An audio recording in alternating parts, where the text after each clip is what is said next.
Buenas tardes, Lice.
Tardes. Vamos a esperar un poquito más a tus compañeros, a ver que ingresen para poder avanzar. Lice, buenas tardes. Buenas tardes, Lice. Buenas tardes. Lice, disculpe, ¿cómo se llama el proyecto que estamos haciendo en bioestadística, en su materia? El proyecto. Sí. Este del artículo, Lice, que teníamos. Ya. Sí, puede ser cualquier artículo, pero que esté relacionado con enfermería, ¿no? Entonces, cualquier artículo que tenga una parte estadística puede ser muy simple o muy complejo. Pueden ver, por ejemplo, la parte de lo que yo les aconsejo es ver, por ejemplo, Chagas, cuáles son los factores de riesgo de Chagas. Pueden ver cuál es por ejemplo, las indicaciones en el uso de suero Ringer, o la mejor manera de hacer una antisepsia para una herida, ¿no? Una herida simple, una herida cortante. Cualquier protocolo donde se vea, por ejemplo, el conocimiento, puede ser conocimiento de los niños sobre primeros auxilios o conocimiento de la sociedad sobre primeros auxilios, conocimiento sobre el lavado de manos, cosas simples. Busquen temas que sean muy sencillitos, porque como están en primer semestre no vamos a tomar cosas muy complejas, pero cualquier estudio sobre epidemiología de conocimiento, o sea, cuánto conoce la población sobre la limpieza de manos, cuánto conoce la población sobre, o cuánto usa alcohol en gel, ¿no? O la manera de desinfectar las heridas, así cosas simplecitas. Creo que les voy a poner yo un repositorio. Voy a buscar una cosa de unos 10 artículos mejor y se los voy a poner a disposición para ya que cada uno escoja entre esos 10 cuál es el que va a exponer, ¿no? Hay uno que a mí me gusta mucho que es accidentes de los niños, que analiza todos los accidentes que sufren los niños, viene por diferentes edades, entonces te ayuda a saber qué tipo de herida. Si viene un niño de 5 años, tú ya sabes más o menos qué tipo de herida tiene. Entonces, sí, Lice, está bien. Ya, eso voy a hacer. Entonces, como han tenido problemas al buscar los artículos y no es competencia tampoco de la asignatura que lo busquen, yo voy a hacer un repositorio. Voy a buscar yo unos 10 artículos y se los voy a poner en la plataforma, en un drive, cosa que ustedes vean y escojan uno. No, la idea es que no escojan el mismo. Entonces, ya una vez que escogen el artículo, lo preparan para exponerlo. Solo la parte de metodología y la parte de los resultados. 2 cuadros como máximo. Eso les voy a decir ahora que pasaremos esta parte de la clase y ya les voy a ir explicando cómo tienen que hacer su presentación. Ok, bienvenidos. Muy buenos días a todos. Ya está por lo menos la mitad de la clase. Y ya es 35. Sí, adelante, Leslie. Leslie, Judith. Judith, Lice, le queríamos informar que vamos a pasar acá las dos por teléfono. Está Estamos las dos perfecto. juntas. Perfecto. Yo no tengo ningún problema. Ya está bien, Lice. Ok. De hecho, tengo en medicina bastantes alumnos que son pareja o son familia y los dos están en el mismo teléfono y los dos contestan. Entonces, lo que sí, cuando hable una, avíseme quién está hablando para que yo lo identifique, porque cuando es pareja entiendo que el varón tiene voz de varón y la mujer de mujer, pero con ustedes me va a ser un poco difícil todavía identificarlas por el sonido, ¿ya? Ok, muy buenos días, vamos. Gracias a ustedes. Buenas tardes. Buenas tardes, espero que estén bien, que buena vibra. Yo sé que hoy día está lloviendo, tal vez el internet nos vaya a jugar sucio. Voy a tratar de hablar bien claro y despacio para que me logren entender, ¿ya? Entonces, muy buenas tardes. El tema que vamos a tomar hoy ya corresponde a lo que es la estadística inferencial, ¿ya? Y vamos a recordar un poquito que la estadística se divide en dos ramas. Me dicen, por favor, si logran ver adecuadamente la diapositiva. ¿Sí? Sí. Gracias. Sí, se ve bien. Muchas gracias. Entonces, vamos a recordar que la estadística tiene dos ramas. Una rama que es la estadística descriptiva, que hemos visto frecuencias, hemos visto media, mediana, moda, desviaciones estándar, etcétera, y la de estadística inferencial que trabaja sobre lo que es la probabilidad, ¿ya? Y en la primera parte para entender la probabilidad es entender cómo se distribuyen las probabilidades para que nosotros tengamos esta curva normal, ¿ya? Esta curva normal tiene esta forma que ya la habíamos visto en el capítulo de frecuencias y gráficos. Tiene una forma de campana que es simétrica o también llamada paramétrica. ¿Por qué? Porque si la cortamos a la mitad, la imagen de la derecha es una imagen opuesta a la de la izquierda. Otra de las propiedades es que la media, la mediana y la moda atraviesan el mismo punto. Siempre, siempre este tipo de variables va a ser cuantitativa, ¿ya? Y otra propiedad es que la desviación estándar a la derecha es la misma hacia la izquierda, ¿ok? Esas son las propiedades de la distribución normal. Aparte de estas propiedades, también dentro de la familia de la distribución normal vamos a tener aquellas que van a ser más aplanadas y otras que van a ser más picudas. Y esto tiene su nombre en estadística. Estas se van a llamar platicúrticas, ¿ya? Y estas se van a denominar leticúrticas, ¿ya? Entonces, esta característica es como lo que estamos viendo en el coronavirus. ¿Se acuerdan que queremos aplanar la curva? Dicen.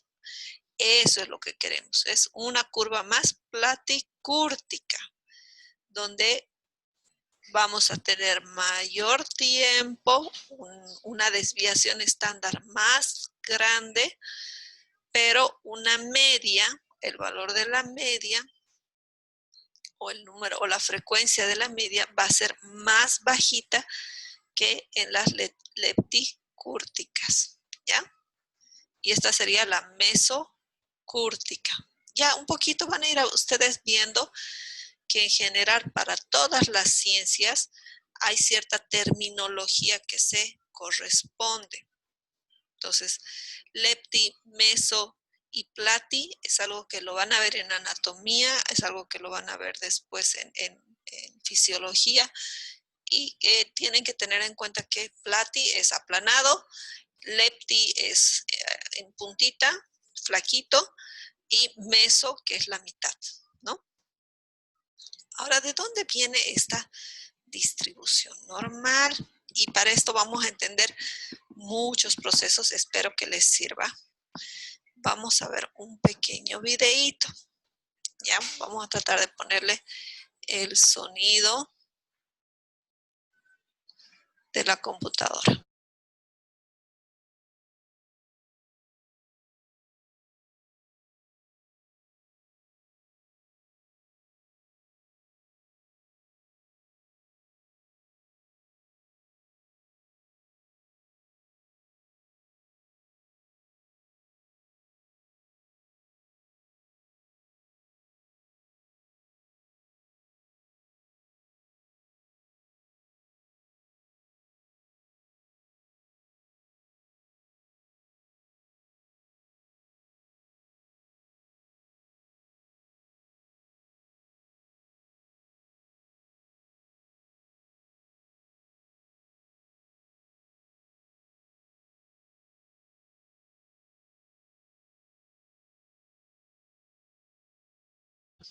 Ok, ¿lograron ver el video?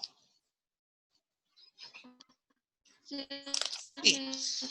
pero no se escucha Pero nada. estaba medio cortado. No, no se importa porque no hablan nada. Lo único que muestran es cómo caen las pelotitas y se escucha el ruido de las pelotitas cayendo. Entonces, ¿por qué les estoy mostrando este video? Porque si se han dado cuenta, las pelotitas caen y forman esa distribución normal, ¿no? Entonces vamos a marcarlo acá. ¿Ok?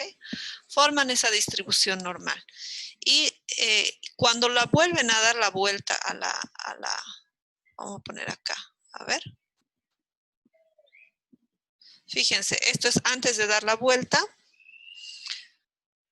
Lo dan la vuelta y extrañamente o mágicamente las pelotitas vuelven a formar la misma campanita.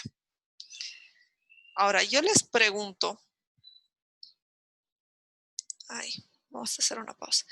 Yo les pregunto, ¿ustedes creen que estas pelotitas están cayendo así por algún motivo mágico? ¿Será que siempre que voy a dar la vuelta este aparatito va a caer así? Vamos a escuchar la opinión de Roberto primero. ¿Qué está pasando con este aparato? ¿Qué nos está mostrando? No sabría, pero no creo que sea mágico. No es mágico, ¿no? Nos está diciendo que de alguna manera, siempre que yo lo dé la vuelta, me va a formar esta distribución. Ahora, imagínense ustedes por un momento que son una de esas pelotitas, ¿ok? Que está pasando por este pequeño, si se dan cuenta aquí tiene una forma como de campana, está pasando por acá y ustedes no lo ven porque la calidad del video no es buena. Pero existen, lo voy a pintar con otro color, una serie de barreras que tiene, que son como puntitos, donde, disculpa que no sea tan simétrica, ¿ya? Pero donde choca esta pelotita, y cuando choca, tiene dos oportunidades, o ir a la derecha o ir a la izquierda. Si va a la derecha o va a la izquierda, nuevamente va a volver a chocar. Esta, por ejemplo, decide ir a la izquierda y choca y tiene otra vuelta oportunidad de chocar a un lado y puede chocar al otro y así sucesivamente. Entonces, lo que pasa es que las pelotitas van cayendo y van chocando y dependiendo de dónde van chocando, escogen derecha o izquierda y forman esta distribución que tiene forma de campana. Ahora, ¿alguna vez en su vida han tenido ustedes alguna situación similar? Vamos a preguntarle a Det. En tu vida tú has tenido esta situación donde choques y vayas aleatoriamente a la izquierda o a la derecha, vuelvas a chocar a la izquierda o a la derecha. Figurativamente, obviamente, ¿no? Como los autitos chocadores, ¿no? Vamos a det.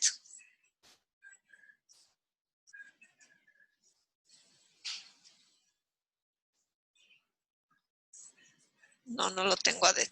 Vamos con las siguientes. Leslie o Judith. ¿Será que en nuestra vida se presentan estas situaciones donde queremos ir por un camino y nos chocamos y tenemos que decidir entre izquierda y derecha y volvemos a seguir y chocamos y tenemos que decidir nuevamente? Sí, dicen. ¿Sí? ¿Y de Sí. qué dependerá esta pelotita que tome el camino de la derecha o de la izquierda? Ahí también para Leslie y Judith. ¿De qué depende que tome derecha o izquierda?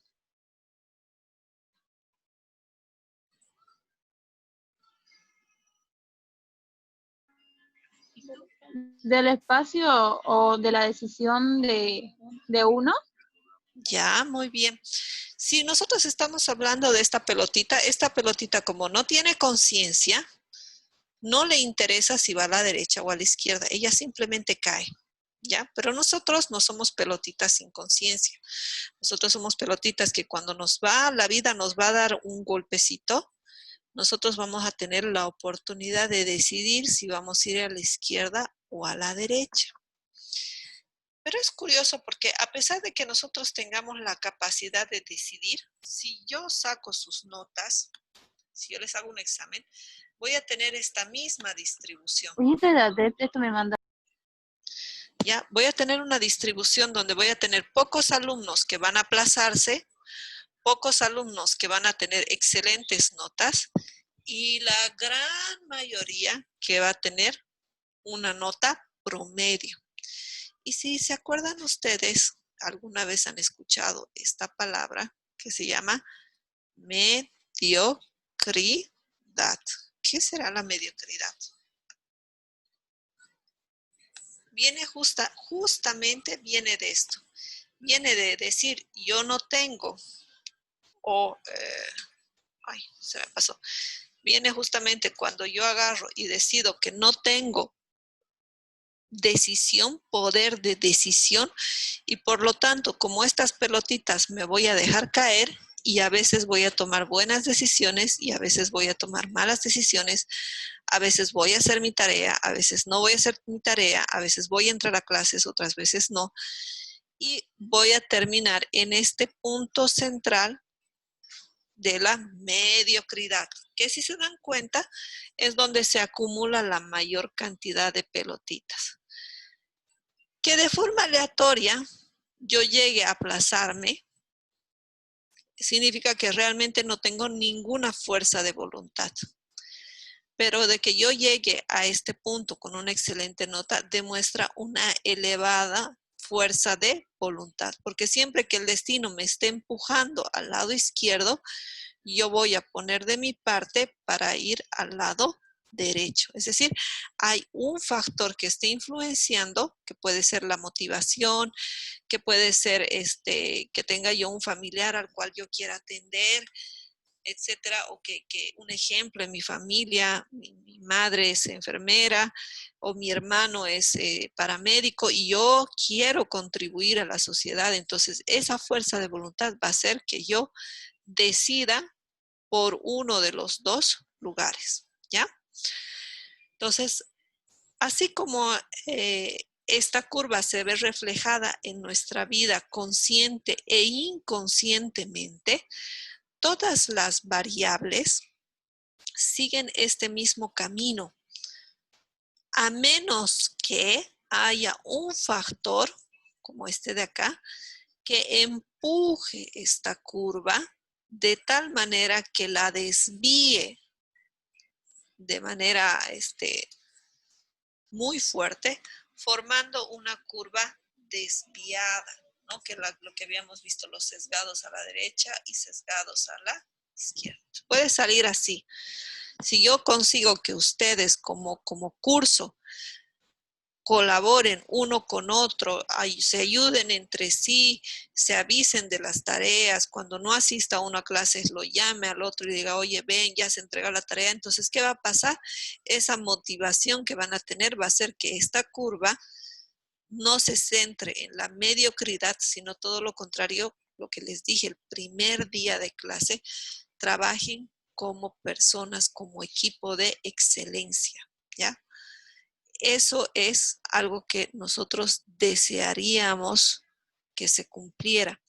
No solamente como ustedes como estudiantes, nosotros como docentes, sino cuando ya sean profesionales, no lleguen a este punto de la mediocridad. Siempre sobresalgan y empujen su profesión hacia el profesionalismo, ¿no? Empujen su situación hacia algo mejor.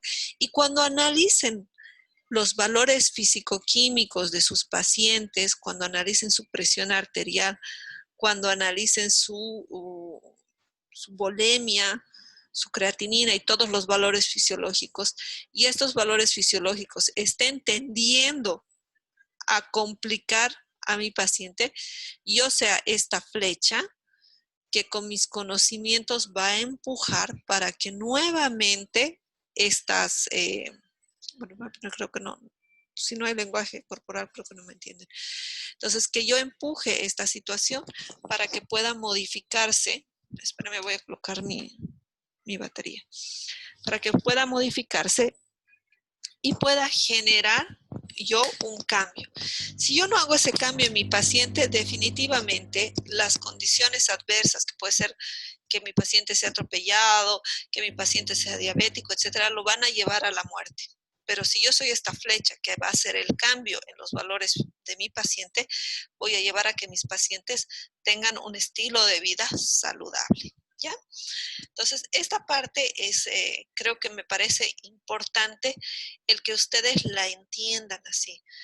Que esta curva no signifique solamente una parte estadística, que sí tiene mucho de estadística, porque sin esta curva de estadística pues no entenderíamos muchos procesos, pero también que entiendan ustedes que no son sujetos del azar. Ustedes no van a tomar decisiones al azar. Si ustedes no estudian, van a hacer sí que tomen decisiones al azar.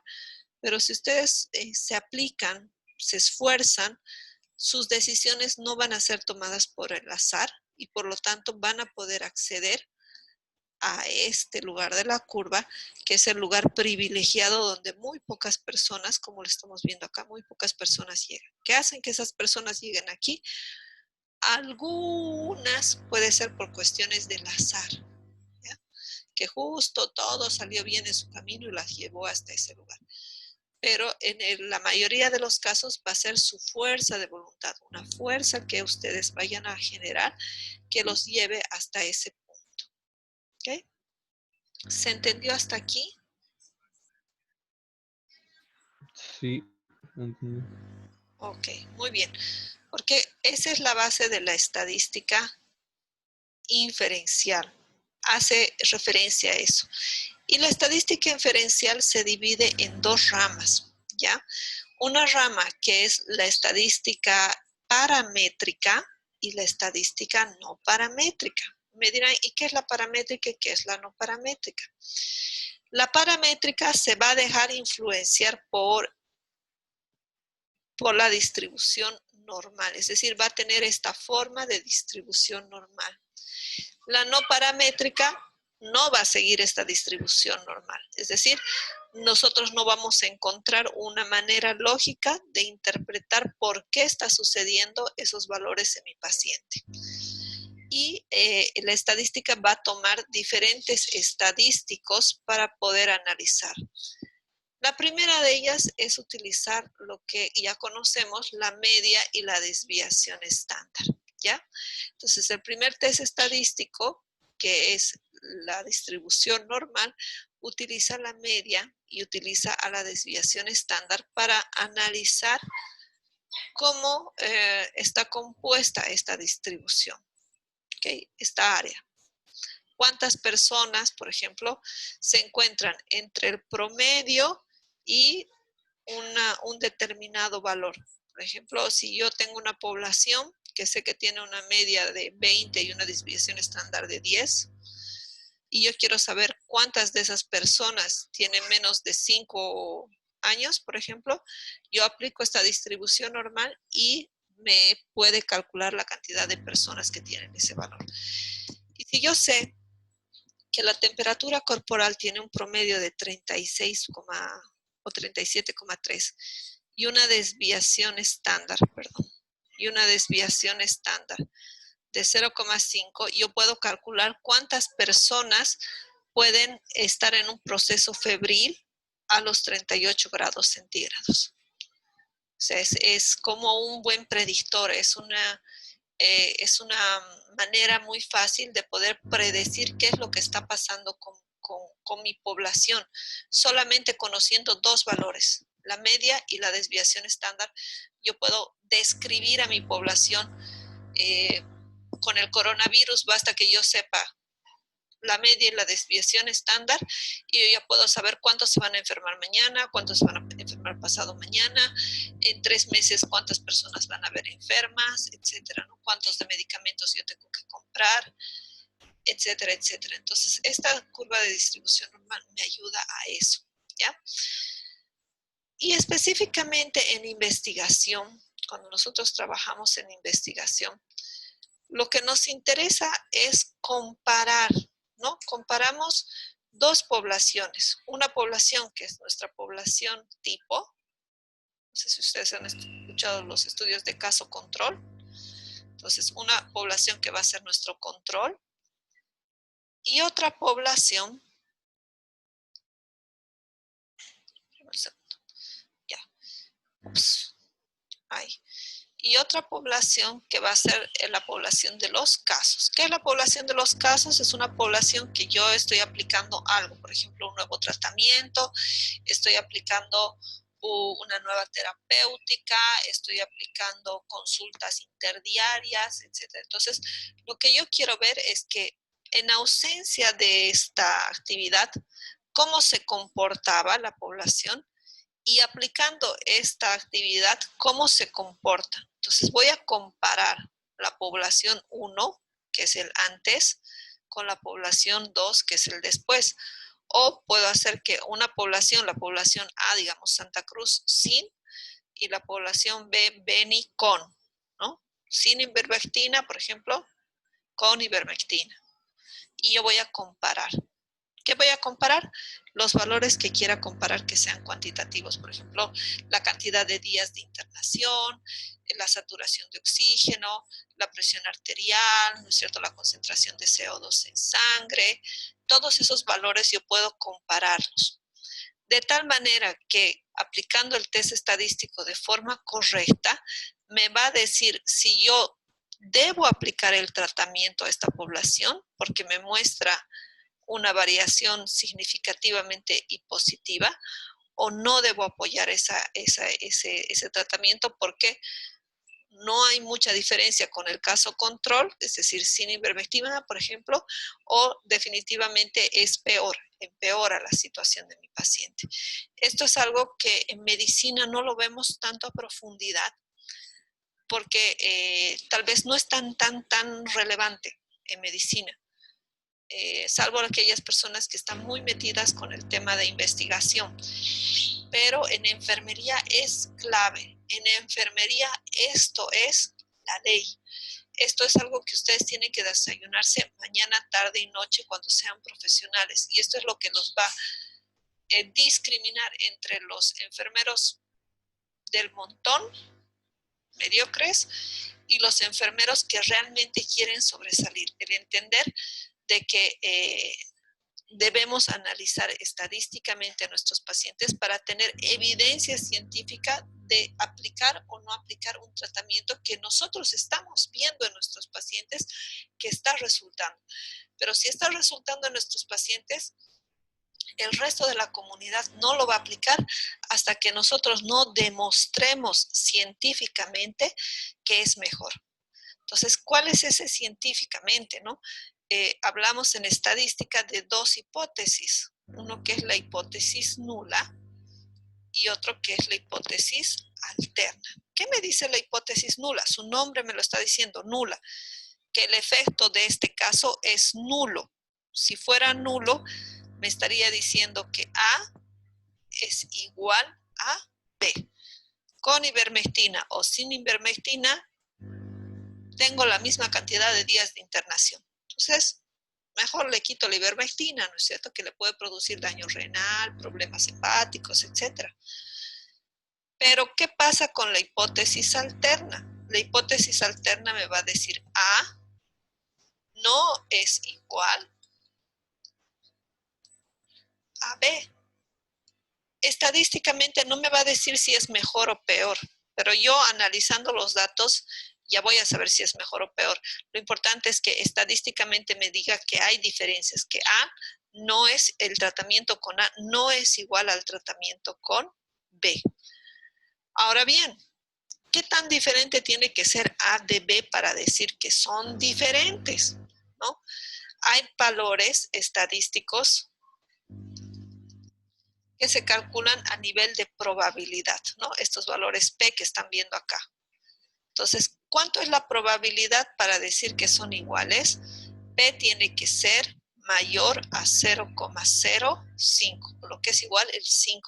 Ahorita les voy a explicar un poquito esto, pero vayan guardándose estos valores. En cambio, para la hipótesis alterna, P tiene que ser menor o igual a 0,05, ¿ya? Y para entender esto, vamos a hacer un pequeño ejemplo para que me entiendan. Ya me estoy quedando sin tiempo. ¿Por qué? Si recién he empezado la clase.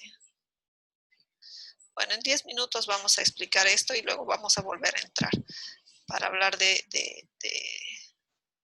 nuevo de esta situación de acá, ¿ya? Entonces, aquí lo que tenemos que entender es el concepto, varios conceptos. Vamos a empezar con el primer concepto, ¿ya? Yo tengo una población, que es la población de Santa Cruz, ¿ok? Yo la mido en altura, en talla, y yo descubro que esta población en Santa Cruz tiene en altura, en promedio, digamos que somos un poco altos, tiene 1,69, ¿ya? Y tiene una desviación estándar, más o menos, de 0,20 centímetros, ¿ya? Ese es mi promedio. Ahora de repente me llega a mi consultorio una familia de guarayos, no, de menonitas, ¿ok? Vamos a dibujar aquí su curva de los menonitas. Los mido y de repente yo descubro que su media, la altura media, es 1,75. Y la desviación estándar es de 0,15. Entonces yo me planteo mi hipótesis, ¿ya? Voy a tener que mi hipótesis nula, que va a ser que voy a decir que no hay diferencia entre las alturas de la población de Santa Cruz y los menonitas. Por lo tanto, si no hay diferencia, cuando yo encuentre un menonita de 2 metros, voy a decir que tiene algún tipo de patología o enfermedad. Y por otro lado, voy a aplicar mi hipótesis alterna. ¿Qué es la hipótesis alterna? Es lo contrario de la nula. Si la nula me decía que no hay diferencias, la alterna me va a decir sí hay diferencia entre las alturas de las personas de Santa Cruz y los menonitas. Por lo tanto, si yo, imagínense,